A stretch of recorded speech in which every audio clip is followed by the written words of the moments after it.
你查出来了？查出来了，我的生父是个卖货郎，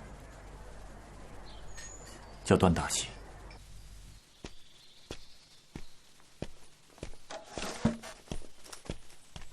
马捕头，哎，夏姑娘，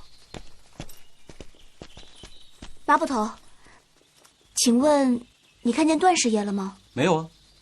哎，他不是去你们家了吗？嗯，那我再找找吧。啊，夏姑娘慢走。嗯。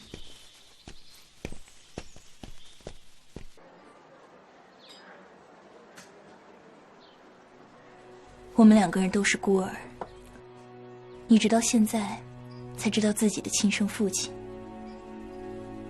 而我呢，我的父亲含冤而死，到现在他葬在何处，我都不知道。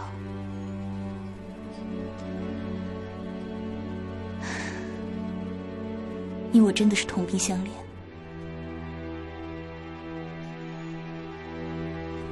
谢谢你，左姑娘。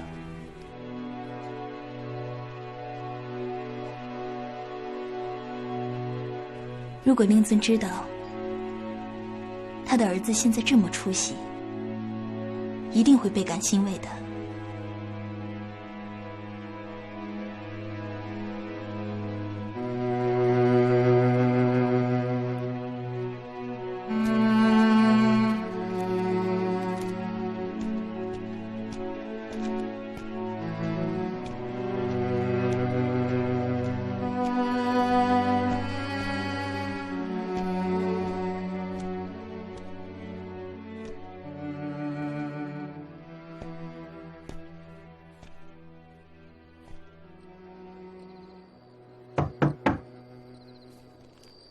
谁呀？我。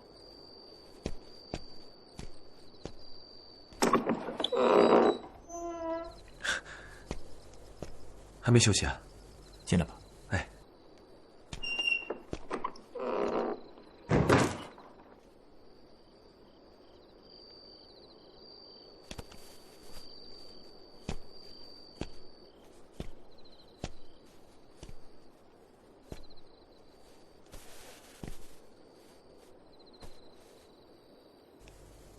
段师爷，怎么看你今天怪怪的？是不是有什么事啊？哦，县衙里的琐事多，我没什么。啊，我有一件事情想跟你说。什么事？其实前几天我到你师爷房借了一本书，我忘了告诉你，过几天还给你啊。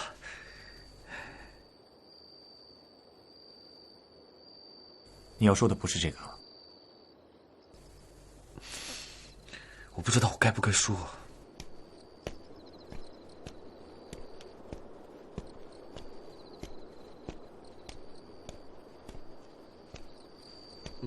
其实这件事情呢，已经憋在我心里很久了。可是我不知道该怎么跟你说啊！哎呀，你说吧。其实白银案的主谋是高大人，他在贼喊捉贼。高大人？是，高大人在海晏厅施惠被刺，其实是他自己设的局。幕僚陈世元知道了高大人指使尹正南监守自盗、押运白银的谋划，高大人怕事情败露，假借刺杀把陈世元灭口。你怎么会知道的？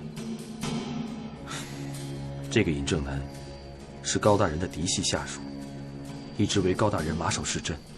正因为有高大人在背后撑腰，他才能提前半年布局，将白银失窃一案布置得如此精细。尹正南只是颗棋子，真正下棋的人是高大人。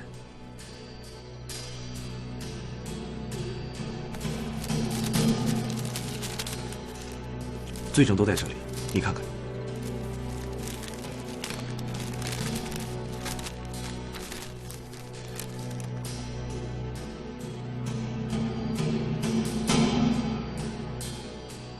我都按照上面的线索仔细查过，全部属实。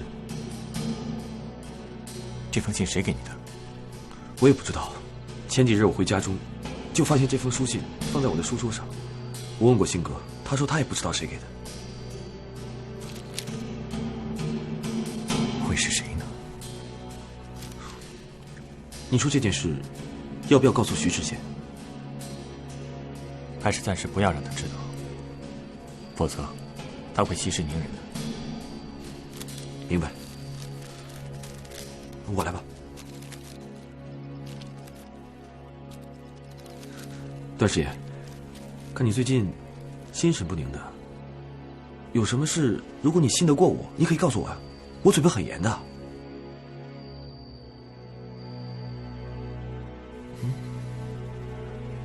没什么，没事。哦，好吧，我要说的，就是这件事情。我都告诉你了，那我先走了。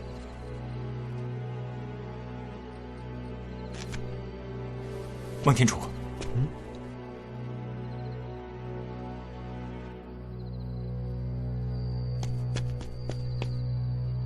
你觉得一个人的身世背景重要吗？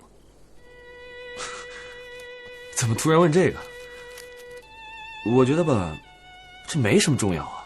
你看夏叔叔啊，以前是个屠户，现在不好好的。我父亲更不用说了，他是个渔民。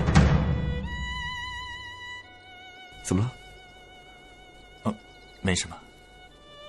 哦，那我走了。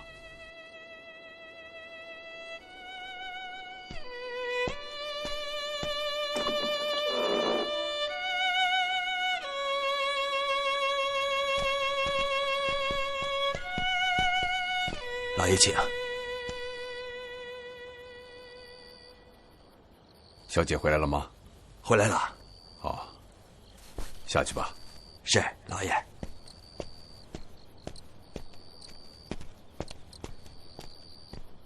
义父，平儿，你怎么在这儿？来来，快进来。来，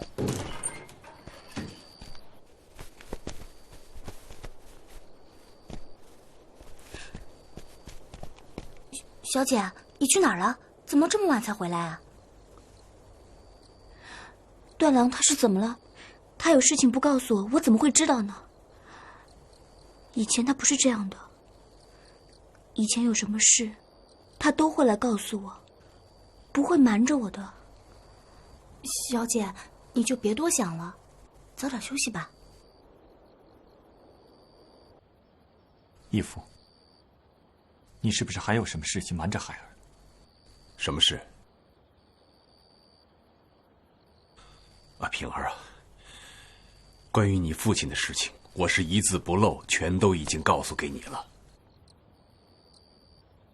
你跟孩儿说过，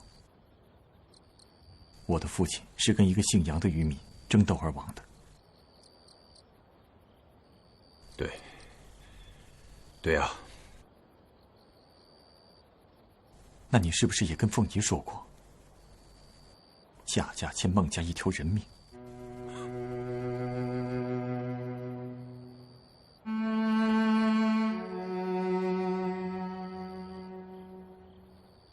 据我所知，孟天楚的父亲是一个渔民。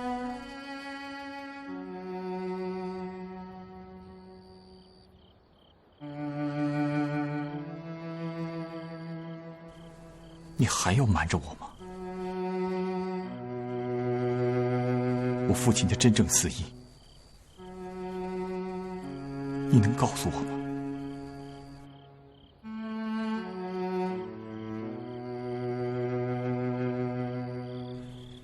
也罢也罢，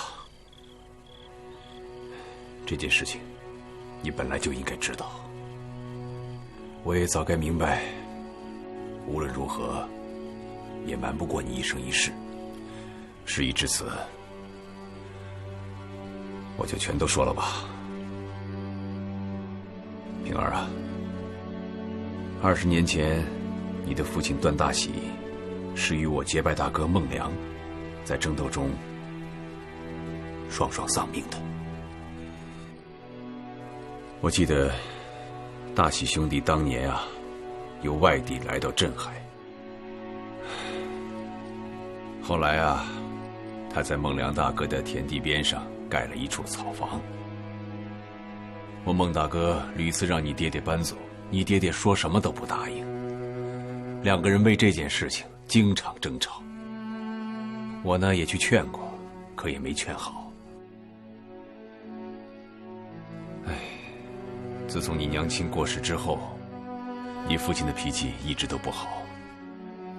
有一天，他又和孟大哥争斗起来，二人一时血性大作，动起了刀子，双双丧命了。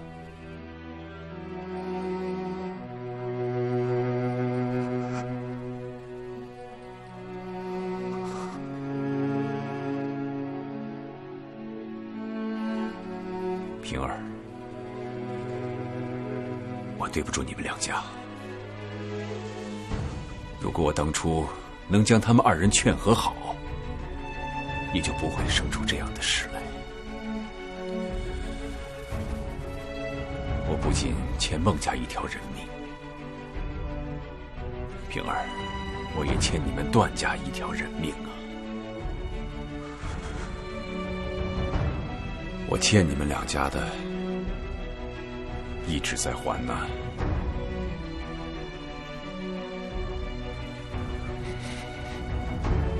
孟天楚知道这件事吗？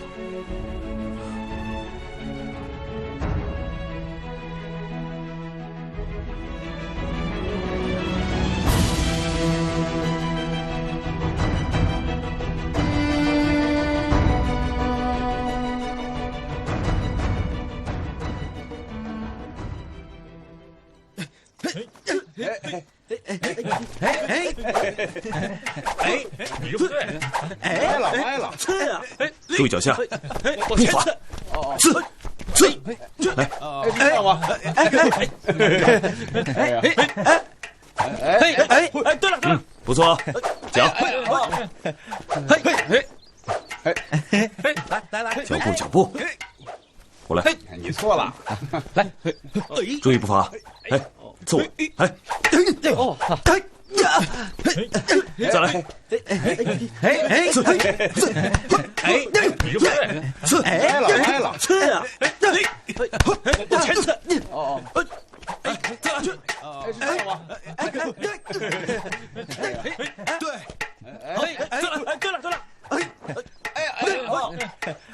注意步伐，来，你错了。段师爷，你看孟师爷又在耍弄那些番外的古怪玩意儿。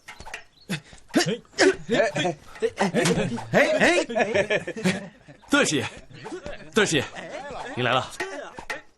我呢，在教他们玩意大利亚的剑术，这个在意大利亚可流行了，知道吗？在意大利亚，好多贵族都用这个决斗，就像明朝的武术。你别看啊，平时我打不过他们，可比起这个，他们就不是我的对手了。怎么样，要不要试试？试试吧，段师爷。你虽是谦谦君子，可偶尔也得活动活动筋骨吧？啊，来试试。哎呀，走了。哎，把剑给段师爷。哎，段师爷，你陪段师爷玩两下。好。段师爷，注意步伐，滑步，飞刺，来试一下，试试嘛。嘿，这刺，对，刺，停，段师爷，不是这样玩的啊！来，我教你啊，刺，来，飞刺啊，非常不错啊！来，再试一次。嘿，啊！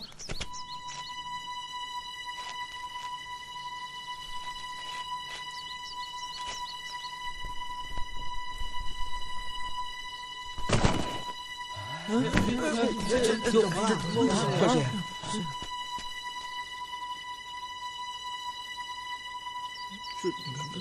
怎么办呢？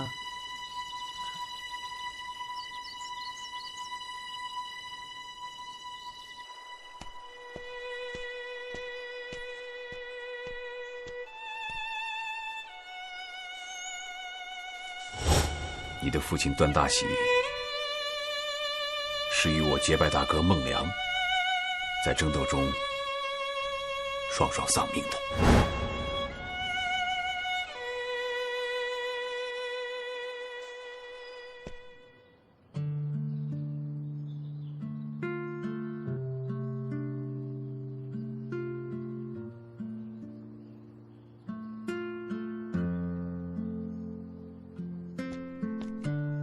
小姐，给孟天楚的安神补脑药已经熬好了，那我现在就给他送过去。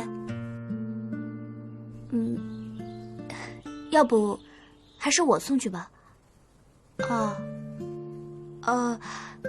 因为他的头受伤了，又是段郎失手打的，我们两家怎么说也是世交，所以我去看看他也没什么不对的。你不要想多了啊！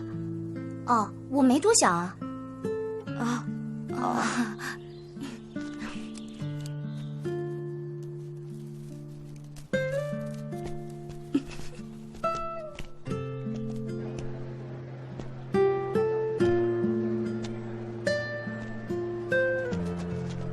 慢一点啊，给我放后厨吧，小心一点。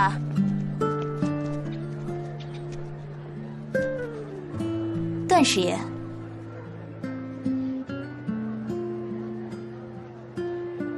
要不要见了小酌一杯？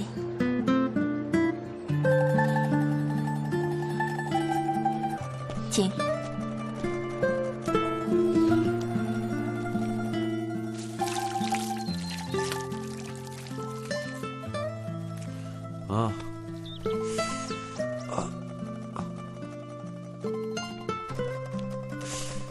夏姑娘，夏姑娘，你怎么来了？坐。你没事了吧？哦，没事，你看没事的。哎呀，都是无心的嘛。头不晕了？不晕了。可是现在看到你又有点晕了。你还贫嘴？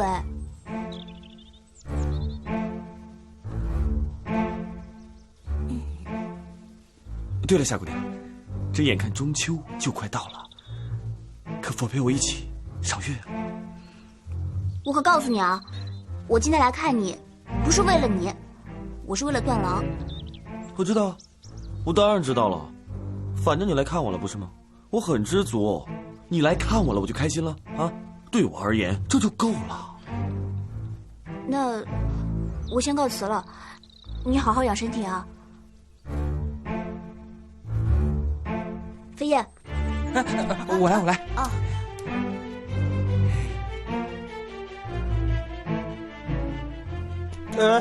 不再坐一会儿了？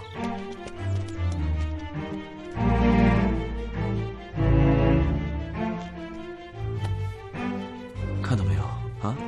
嘴巴硬，心里面是软的啊！证明夏姑娘其实还是关心我的，这就是女人，明白吗？学着点儿。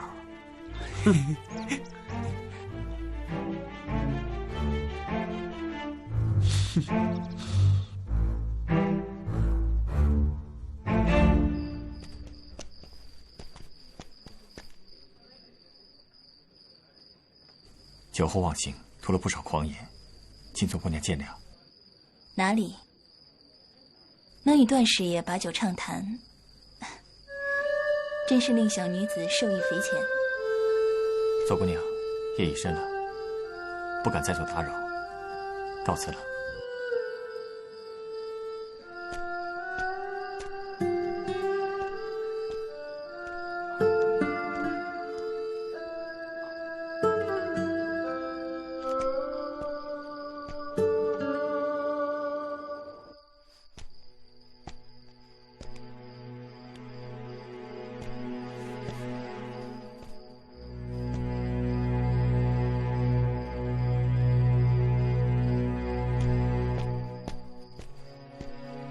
来人！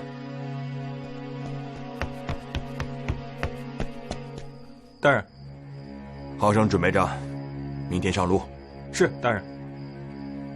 叫底下人都打起精神来。这一路上，不太平啊！大人放心，小的一定打起12分的精神。下去吧。这。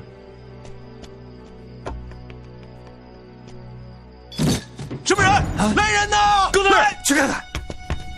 高大人，大人，高大人，高大人，人呢？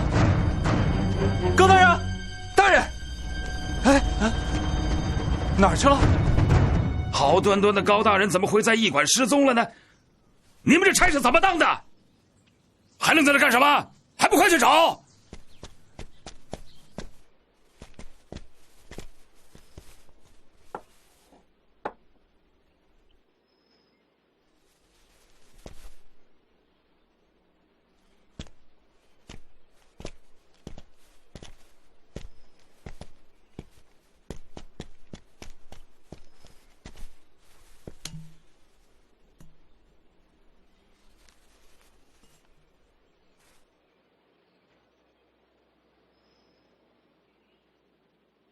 这窗户平时都是关着的吗？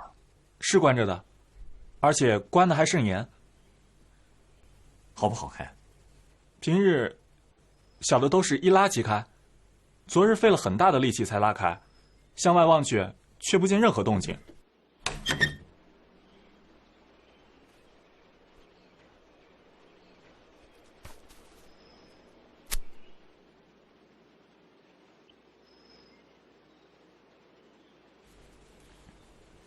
高大人应该是被劫持走的。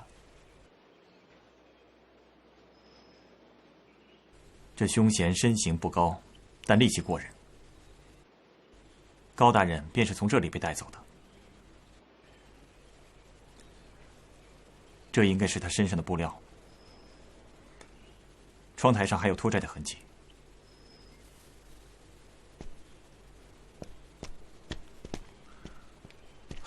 段师爷，你也太不够意思了吧！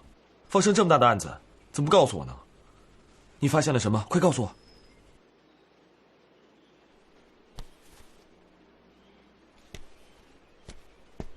哎，段师爷，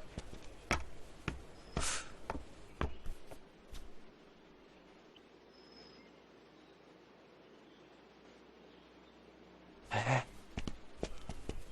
刚刚段师爷问过你什么？一五一十的告诉我。是。见过这个人没有？没见过。站住！见过这个人没有？没见过。见过这个人没有？没有。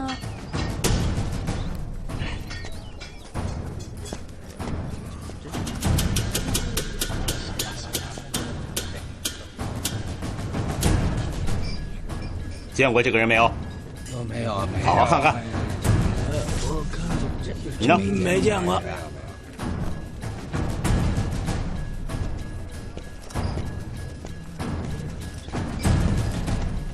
哎，你们几个有没有见过这个人？没有，没见过。仔细看看。挂件儿，看看挂件啊！来看看我这盒子。哎，见过这个人没有？没有。杨离啊，新来的杨离啊！老板，哎呦，见过这个人没有？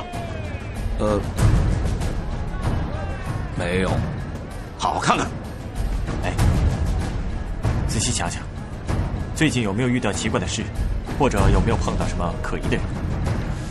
要说有什么奇怪的事，哦，那天我进货回来晚了，路过城北的河边树林，倒是遇着件怪事儿。说来听听。那天夜里啊，我远远的看见那个河边啊有人在烧树叶儿，当时我也没在意，不过想着镇上的人都挺脸熟的，就喊了一嗓子。那人听见了，他没搭理我，转身就走了。我当时急着赶路，也就没上前去看。什么样的人？可否看清长相？个头不高，这长什么样呢？就没看清楚了。多谢。哎，咱们到河边去看看。好，走。杨离啊，新摘的杨离啊！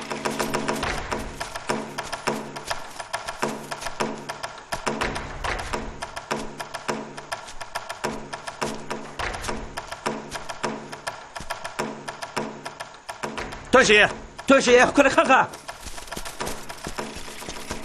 段师爷，你看，这里好像有人在这烧过什么。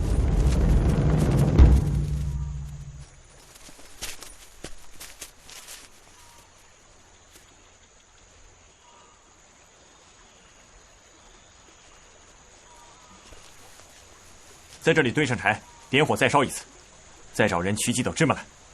是，走。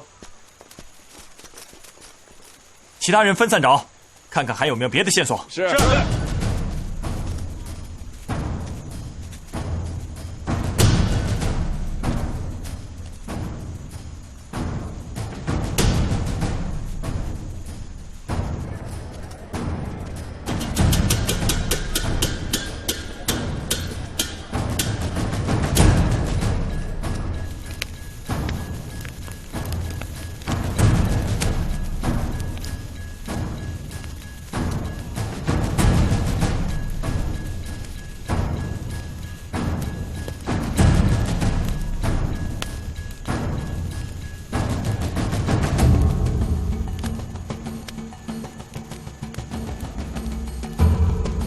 来啊，把这些灰烬扫开。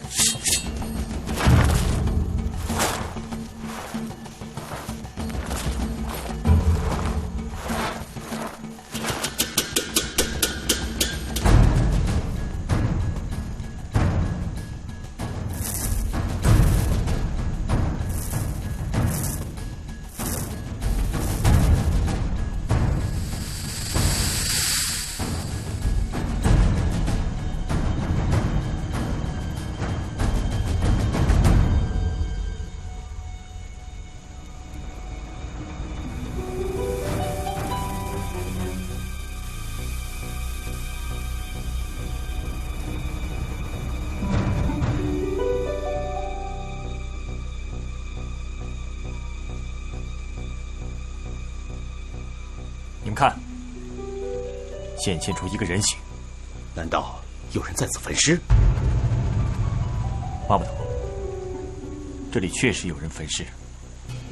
会不会是高大人呢？看身形的确是有点像，但不能确定。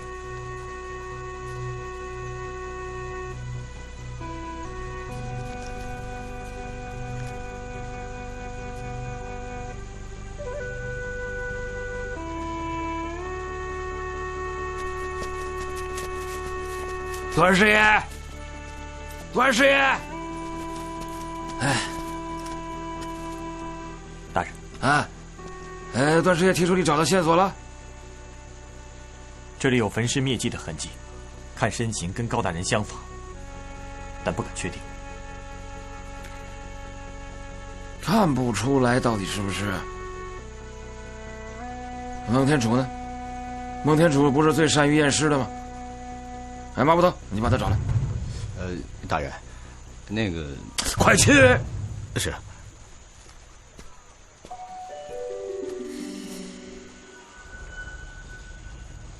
什么？段师爷独自去验尸，怎么不早告诉我？这不是来找你了吗？你早就该来了，现在才找。哎呦哎，天主啊，来，快，你来太好了，来看看。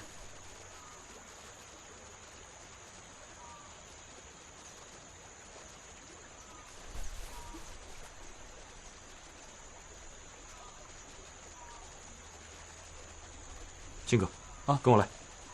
是。哎，问。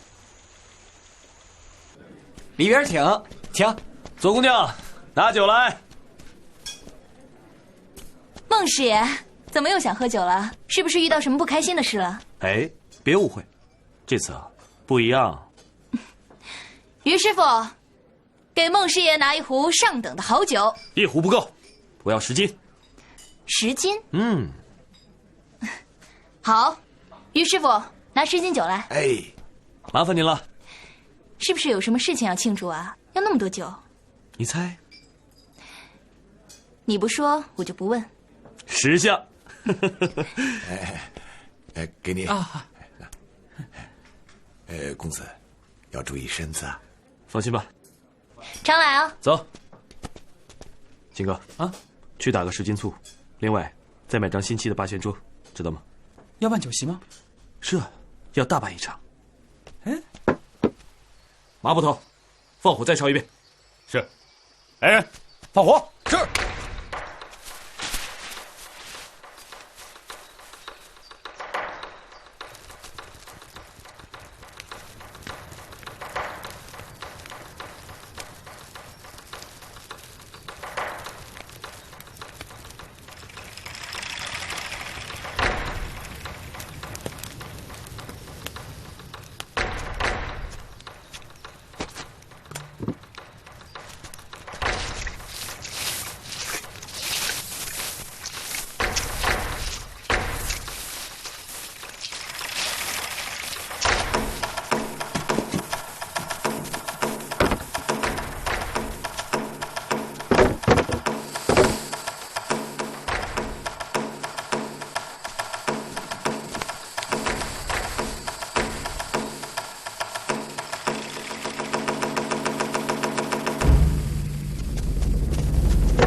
段师爷，你来看，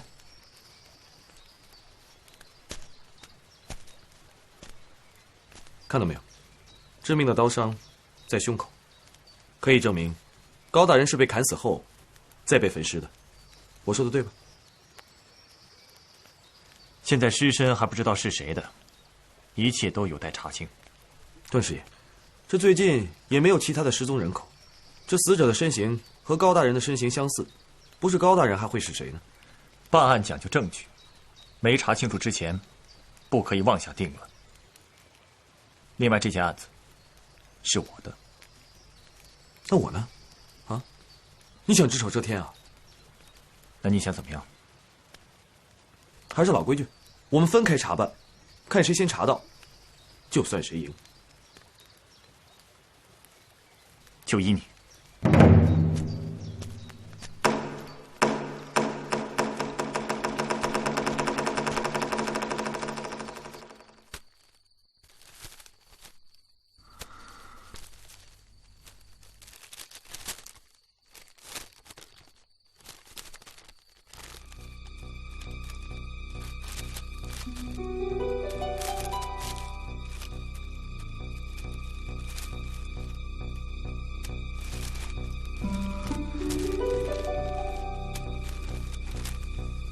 怎么都没有字？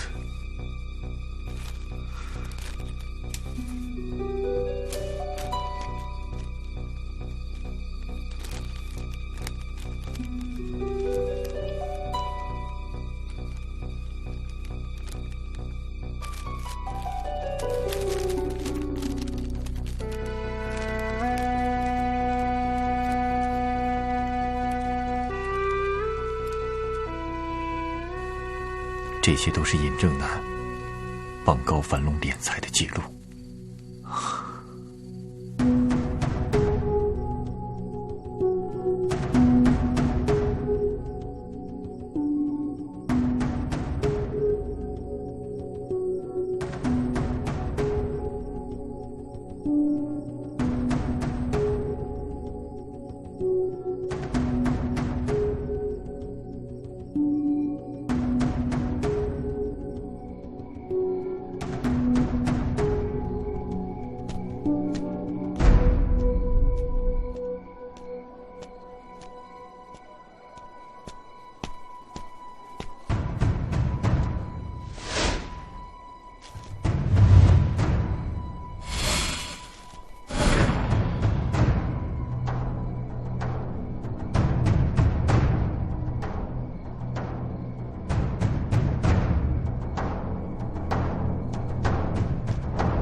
七哥，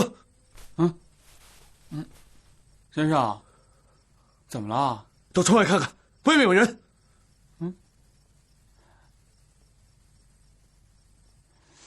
先生，哪有什么人呢？应该是树影吧。赶紧睡吧。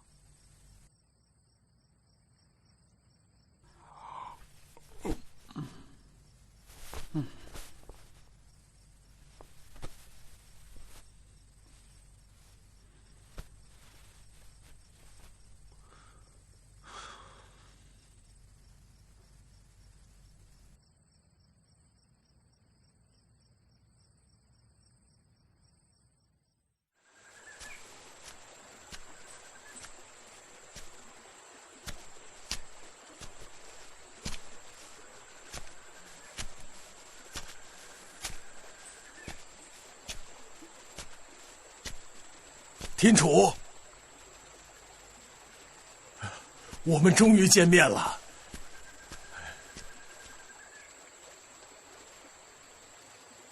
你谁呀？怎么，我是你爹孟良啊！嘿，我没死，别怕，我不是鬼。怎么，你不相信？换作是你，你信吗？你果然是番邦长大的孩子，好生无礼啊！你出生的时候，我不在你身边，你娘她命苦啊。你是壬申年6月生的，是不是啊？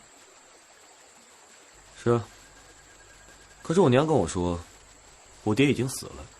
你现在说你是我爹，你从哪儿来的？天楚，你先别急着问我的事儿暂且还不能对你进言，你只需记着，你身边凶险太多，除了我的话，谁也不要相信。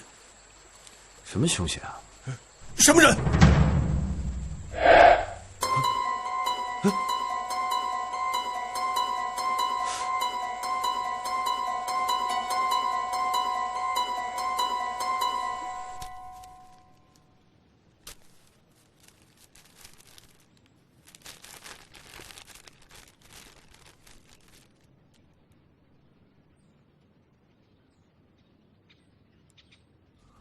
马捕头，段师爷，找我什么事？方才我出去了一会儿，你可曾看见有没有人进屋子？没人呐，是不是丢什么东西了？不但没有丢，反而还多了一样东西。多一样东西？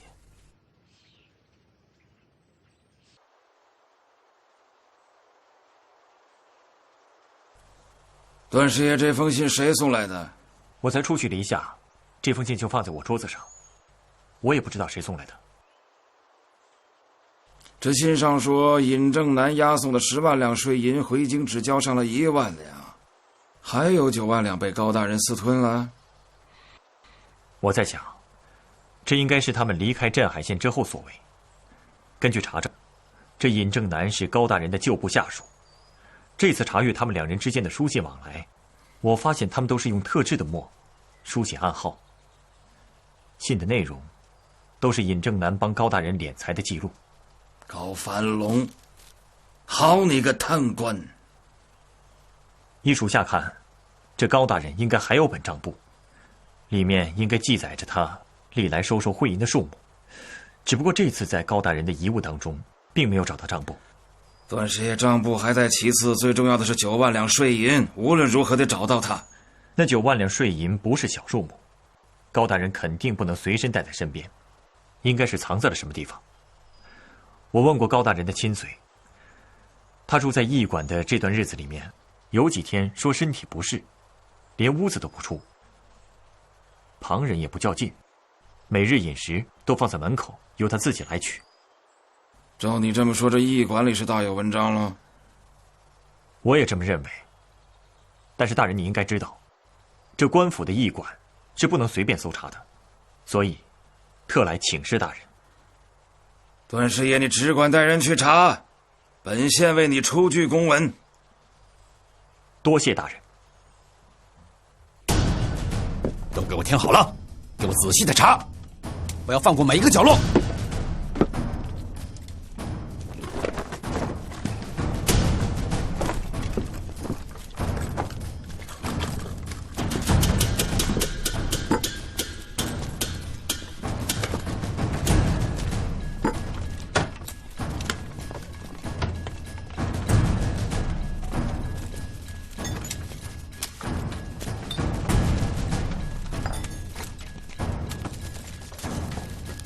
不用找了，马捕头。段师爷，如果你有很重要的东西，他却见不得光，你会把它藏在哪儿？要是我，放在哪儿我都不放心，最好连睡觉都能看到的地方才好。那就派人上房梁找吧。好，来人，在上房梁。是。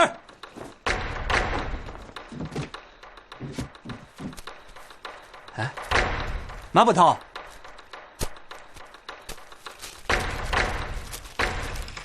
多谢。